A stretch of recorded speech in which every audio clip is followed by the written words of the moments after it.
Өзіңмен әңгіме. Рим императоры әрі стоик философ Марк Аврелийдің адам жаны мен өмір мәні жайлы терең ой толғауларына бүгін шолу жасайтын боламыз. Марк Аврелийдің 5-9 пәлсапалық ой толғауы. Егер барлық ісіңде дұрыс қағидаларға сай әрекет ете алмасаң, ашуға берілудің, күйзелудің немесе көңіліңді түсірудің қажеті жоқ. Қателескен боларсың, бірақ қайтадан сол бағытқа оралу керек. Өзіңе лайық әрекеттерінің көпшілігінде адамға тән абыроймен әрекет еткеніңе қанағаттану қажет, және қайтып оралатын жолыңды жақсы көру керек. Философияға қайта оралу баланың ағасына бару сияқты емес. Керісінше, көзі ауырған адамның дәрісіне, сүртетін дәкесіне немесе жұмыртқасына жүгінгені сияқты.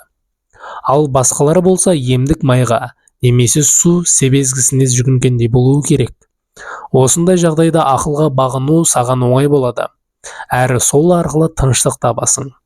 Есіңде сақта, философия сенің табиғатың қалаған нәрсені ғана қалайды, ал сен табиғатыңа жат нәрсені де қалап жүрсің.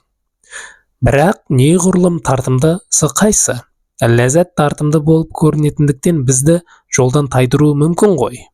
Бірақ кеңпейілділік, еркіндік, қарапайымдылық, әділдік, ізгілік секілді ләззаттан да тартымдырақ нәрселер бар емес пе? Ал бақыт жолында барлық кедергілерді жеңіп шығатын ойлану және тану қабілетінен тұратын ақылдан артық тартымды нәрсе бар ма?